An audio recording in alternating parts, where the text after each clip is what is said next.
Good morning. So today I've come down here this morning and done a little bit of watering in the garden. I ran the drip and I've noticed there are a couple spots where the drip isn't necessarily dropping water, so I need to sort of supplement, some with the hose and some with the drip. But things are starting to come in as we're reaching sort of the third trimester of spring, if you will. But there are a couple of things going on in the garden that I think are really, really neat. First off, check this out. Do you remember Wisteria sinensis? How I talked about this beautiful plant? And look what it's starting to do now. It is starting to flower for a second time. So I'm really excited for this to grow in because it is just going to smell wonderful. Wisteria is the kind of plant that you can't turn your back on, because if you do, as you can see all those whips and snarls?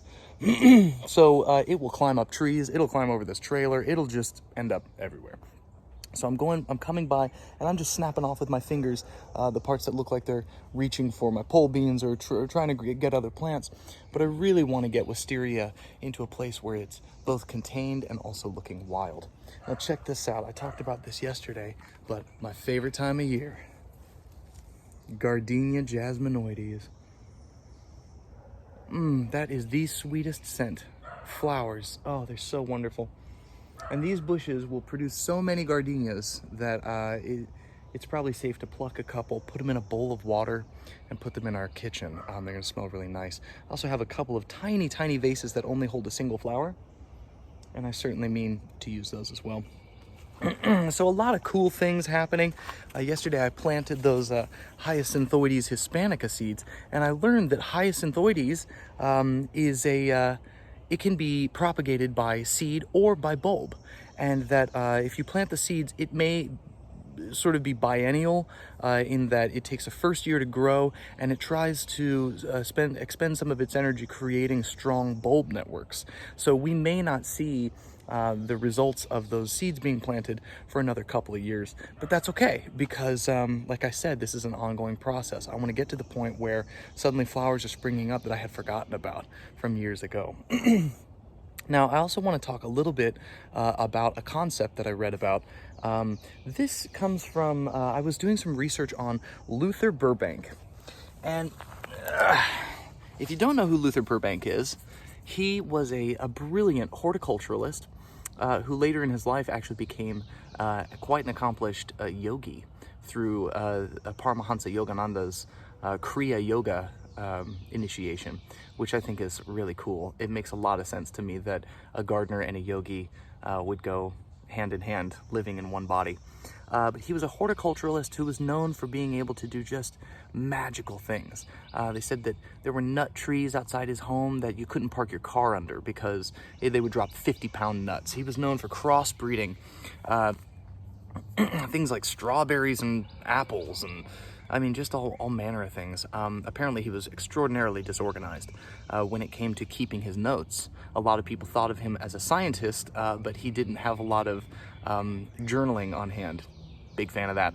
I think the thing about Burbank was that he would work at a furious pace.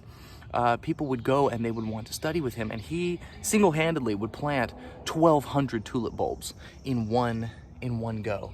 Kitty's here. Hi, Kitty. Hi. This is my chipmunk guard. Of course, I don't want to do anything to harm the chipmunks or the squirrels, but I do like that with my cat friend here, she just does her thing, and every now and then I'll find a little chipmunk body lying in our driveway. Not that I want that, but also I want them to get the idea that digging around in my garden is probably not good for them. So cat got to do cat's thing. So anyway, what I was talking about is Burbank worked with a principle that he claimed was helpful in terms of maintaining constant growth and a brilliant garden. So what he said was, when asked about his secret to success, he said he approached the method of rapid removal of non-essentials. And that was basically the one golden rule that he expounded. I'm sure there were plenty of other things. Drat, y'all, that's the timer for my bread. I'm gonna go have to take the lid off my Dutch oven and continue this video in just a second. Okay, so I'm currently baking a couple loaves of bread. Busy in the mornings. Love the mornings. I really am a morning person. So anyway, what I was saying, and you're gonna hear me repeat this because this is a principle that I'm definitely using more in my second year of gardening, and I'm sure this is something that's going to serve in the future, is Luther Burbank's prospect, or rather his principle of rapid removal of non-essentials. Now let's break that down. Rapid, that means do it immediately, quickly, repeatedly. Removal, take it out of non-essentials. Non-essentials, not just things that look like they're withered and diseased and bitten off and all this stuff. I mean, I've also heard that if any of your plants have any signs of being chewed or any sign of wilting or disease or mold or whatever, just go ahead and yank those off. Last year I was really precious with a lot of these plants. I thought, oh, if I do too much, I'm going to kill it. And in a way, this could be true. If I went over to my Prunus persica over there and I started just yanking off all the leaves, I would definitely kill that tree. But you'll start to notice as things begin to grow in your garden that plants shed just like us, right? And it'd be like never getting a haircut, never shaving. If you never tweezed your eyebrows, you'd have a unibrow. You know what I'm saying? If you never trim your nose hairs, you start to have that double mustache look, and it's unbecoming. So what I want to show you, because I've actually been going around doing some rapid removal, is this kind of principle. Here behind me, I have my potato plants, and they're starting to get so heavy that these arms are just falling over. But with these potato plants, what you can see is sort of like, here's a good example. You've got this beautiful potato plant right here, yeah? And this was flowering not long ago. And then down here, can you see that little sort of spotty yellow leaf down there? Yeah, there's a non-essential. So because it's kind of chewed up, kind of yellow and not so good looking, I'm just gonna go ahead and boink, take that guy right off of there. Now the best part about doing this, I just drop it right back on the pile. So what I'm learning is it's not necessary all the time to everything you pull, just remove immediately. This pile, this mound, that's sort of a potato mound here, it's nothing but debris and straw and pine cones and mulch and just all kinds of junk.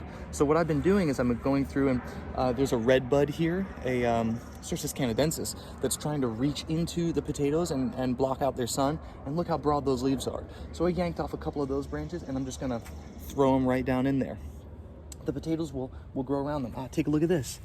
Beautiful potato plant, right? See that underneath? A non-essential. Boink, pull it right off. And you'll notice this is not connected very strong. Whereas if I were to try and pull off one of the greener branches, it would certainly give me more resistance. So stuff like this, when you see things like this, non-essential, right? That means the plant is pulling energy away from it, and if you go ahead and yank it off, it can start expending energy into the other parts of the plant that are going to be helpful. So what I do is I'll go through, especially in the mornings, sometimes in the late afternoon, right, and just take a look. Down here, see, we have a few more sort of yellowish. Yeah, I'm gonna go ahead and yank that guy off right there. Boink. Yeah, so there, it's beginning to yellow. It's beginning to get kind of holes in it. There's another little yellow point back there. I'm gonna take that off. Yeah, that one fell right off. And this happens basically with all your plants. Check this out. I have a cabbage here that's just being chewed all to hell. But I'm doing a little experiment with this. I yanked off a couple of the leaves that were really badly chewed. But I want to sort of, since I didn't even plant this year, I kind of want to test its resilience. Funny thing is, the one right over there is hardly getting chewed at all. I wonder what that's about. But say here, yeah, look at this okra, right? So this is one of those okra seeds I planted. Look down here. The two initial leaves that came off, non-essential. Pluck them right off. And what that's going to do is it's going to free up more, I guess, energy. The nutrients will know, the plant won't have to worry about photosynthesizing in here, and the chlorophyll and everything that's happening with a leaf, because obviously this leaf was on its way out. So in a way, I guess what we're trying to do with rapid removal of non-essentials is to remove the parts of the plant that could possibly hinder its growth. We want the plant to grow well and grow strong and not have to carry any excess baggage. Look at this. So here we have some more potato plants. Look at these bad boys. Big, thick stalks right here. Really, really beautiful. They're all starting to lean all over each other. There's a big one. Yeah, look at that guy, that monster. And look right there. Yeah, non-essential. Gonna go ahead and pluck that off. The rest of the plant is looking very green, very pretty. And yet you get things like this. This doesn't necessarily mean there's disease in the plant. That just means that some of the lower leaves that aren't getting as much sun, or maybe, I don't know, just starting to be unnecessary, are starting to die off. So go ahead and rip them off. As you do that, the plant will put energy into creating its fruit, its flower, its further growth. I also do this with the tomatoes, right? Anytime I see a leaf that's starting to wilt or look kind of gross, I just yank it right off. So if you think about this, that's actually an excellent philosophy for our lives, isn't it? Rapid removal of non-essentials. Now, I'm not saying to go be some hermit, give away all of your, PlayStation and all this stuff. All I'm saying is that you got to take stock. You got to look into your life. You got to look at the lives you're caring for, and you got to make sure that that you're not hanging on to shit. You're not hanging on to stuff that doesn't need to be there. Where are you maybe putting energy into something that is hindering your growth? That by putting energy into that leaf, another leaf is stunted in its growth. That's what we're looking for. Kitty wants a little bit of pettins. She's a good girl. She's standing guard. I mean, it's also really enjoyable once you start removing some of these things that are not essential to suddenly come across some stuff that you go, oh yeah, well, I mean, yeah, that right there, not essential either.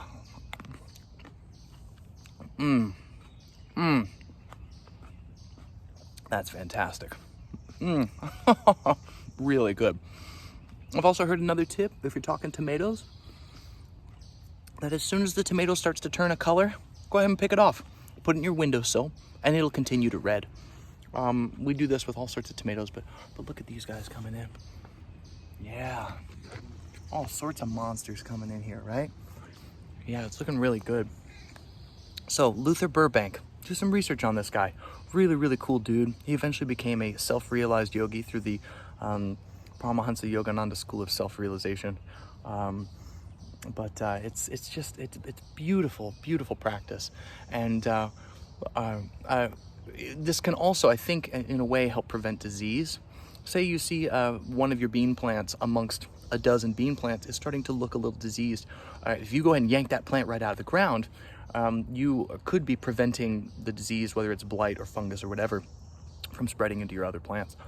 Apparently, like I said, Burbank would put down 1,200 tulips in an afternoon, and he'd go back later, and if they even showed a sign of not being healthy, beautiful, and perfect, he'd yank up 700 of those.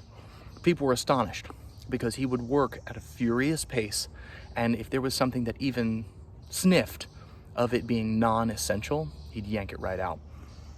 How's this happening in your life? How's this happening in your garden?